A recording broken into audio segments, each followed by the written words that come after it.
সকালে উঠিয়া আমি মনে মনে বলি সারাদিন আমি যেন ভালো হয়ে চলি। গুড মর্নিং, আশা করি তোমরা ভালো আছো, আমিও ভালো আছি।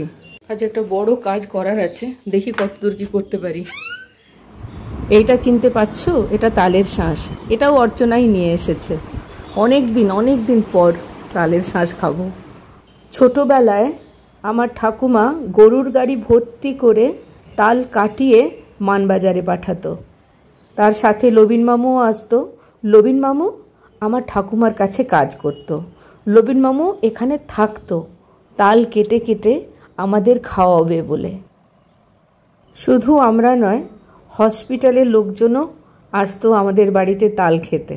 যদি কেউ আছেন সেই সময়কার, তাদের হয়তো মনে থাকবে। এই তালটা কাটাটা খুব একটা সহজ তো নয়। তো একটা বটি হয় না, ছানি কাটা বটি বলে ওটাকে, যেটা দিয়ে গরুর খাবার কাটা হয়, সেই বটিটা নিয়ে আমার দাদুও আসত। আর দাদু তদারকি করে লবিন মামুকে দিয়ে এই তালগুলো কাটা করাতো। সেই সব দিন কোনোদিন আর ভোলা গেল না। জীবনের কত ঘটনা ভুলে গেছি, কত মানুষজনকে ভুলে গেছি, কিন্তু এই যে ছোটোবেলাটা, এই শিশুবেলাটা, এইটা কিন্তু ভুলতে পারিনি। গত বছর কলকাতায় একবার চেষ্টা করেছিলাম তাল শাঁস খেতে।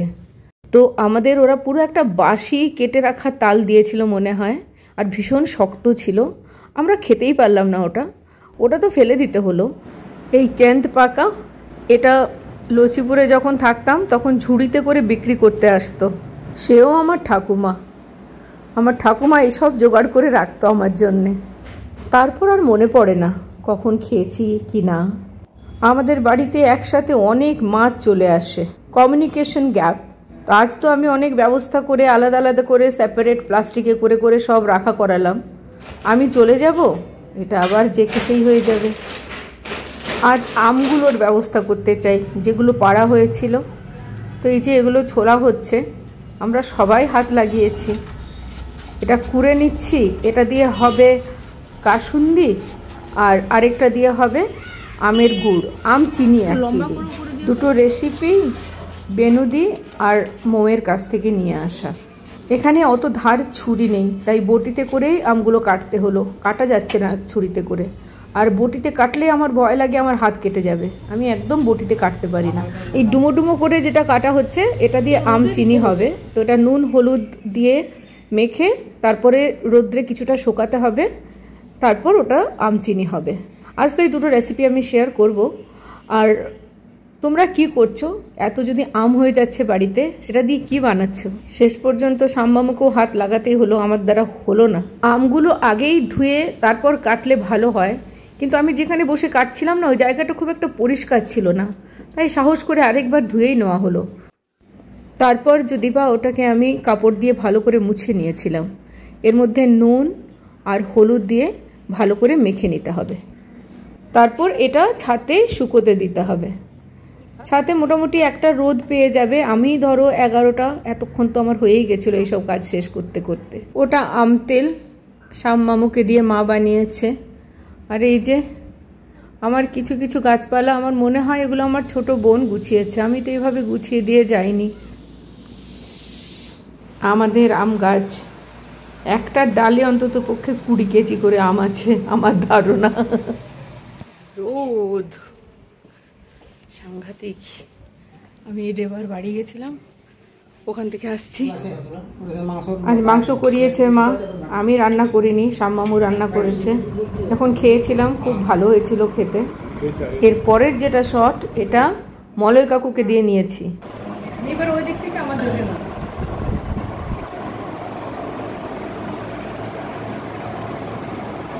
আসছে। Back to work. দেখো সর্ষে, শুকনো লঙ্কা, কাঁচা লঙ্কা অনেকক্ষণ ভিজিয়ে রেখেছিলাম, তারপর ওটাকে বেটে নিয়েছি। এই যে গ্রেট করে রাখা আমটা, এটা থেকে জলটা কিন্তু আমি নিইনি, জলটা বার করে দিয়েছি। আর এটার মধ্যে এরপরে এই সর্ষে বাটাটা মেশাবো।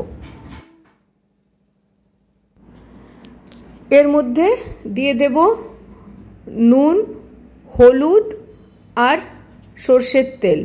সর্ষের তেল অনেকটা পরিমাণেই দিতে হবে। ধরে নাও যতটা আম আছে প্রায় ততটা, তার থেকে হয়তো একটু কম। আমি আন্দাজেই করেছি, কিন্তু যেটা আমার মনে হচ্ছে আর কি। এরপর এটাকে খুব ভালো করে মাখতে হবে। এরপর এটাতে অ্যাড করে দেব গুঁড়ো চিনি। চিনিটা যেহেতু আমার গুঁড়ো করা ছিল না, তো সেই জন্য আমি একটু পরে দিলাম এটা, কিন্তু অ্যাকচুয়ালি এটা প্রথমেই চিনিটা দিয়ে দিলেই হয়ে যায়, ওটা পরে দিতে হবে এমন কোনো ব্যাপার নয়। আর এটাও আন্দাজ মতনই দিয়েছি, এই যে দেখতে পাচ্ছ পরিমাণটা, মানে হালকা একটা মিষ্টি ব্যাপার আসবে। এটা আবার ভালো করে কিছুক্ষণ ফেটিয়ে নিয়েছি। তারপরে এটাতে আমার তেলটা একটু কম মনে হলো, তো আমি আরেকটু তেল দিয়ে দিলাম। এই যে বলছি আমি আন্দাজা কুইন, তো আন্দাজ করেই করেছি পুরো ব্যাপারটা।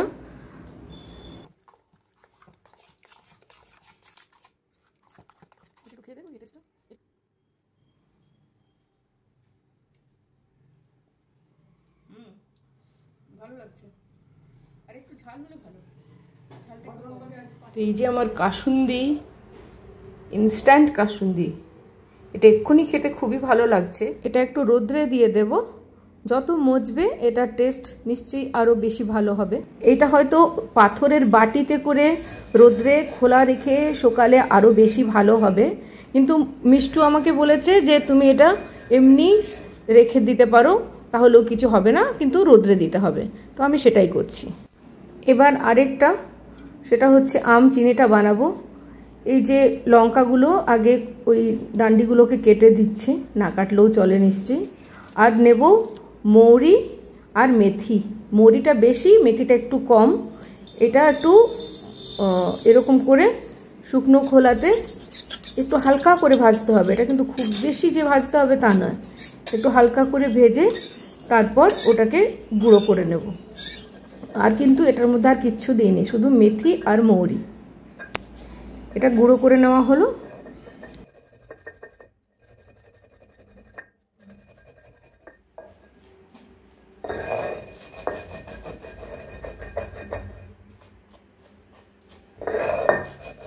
এবারে তেল নিয়েছি, এর মধ্যে দিয়ে দিলাম লঙ্কাটা একটু হয়ে যাবে, তারপরে দেব কালো জিরে। আমি এই সময় কিন্তু গ্যাসটা বন্ধ করে দিয়েছিলাম, কেন কি এটা ইনস্ট্রাকশন ছিল এটা যেন পুড়ে না যায়। মধ্যে 1 চামচ ওই যে ভাজা গুঁড়ো মশলাটা দিয়ে দিলাম। এরপরে দিয়ে দিলাম আমগুলো নুন হলুদ মাখানো আছে, সেই জন্য এরকম রঙটা লাগছে। আচ্ছা, এটা বলে দিই, এটাতে যে জলটা বেরিয়েছিল না, ওই জলটা কিন্তু আমি বাদ দিয়ে দিয়েছি, শুধু আমটা নিয়েছি। এরপরে এটাকে ভালো করে ভেজে নেব।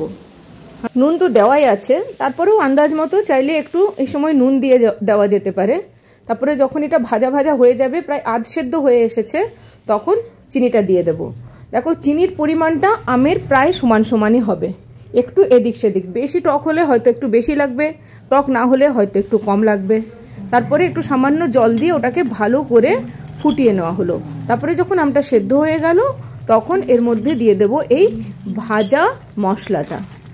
তো এটা দিয়ে আর বেশিক্ষণ রান্না কিছু হবে না, এটাকে নামিয়ে নিতে হবে। আজ দুটো আমের রেসিপি দেখালাম, দুটোই খুব ভালো হয়েছে। অবশ্যই এগুলো ট্রাই করে দেখো। তোমাদের বাড়িতেও যদি এরকম আম আছে, প্রচুর আম হয়েছে, বুঝতে পারছো না আমগুলো নিয়ে কী করবে, তো আমের কাসুন্দিটা তো অবশ্যই ট্রাই করো।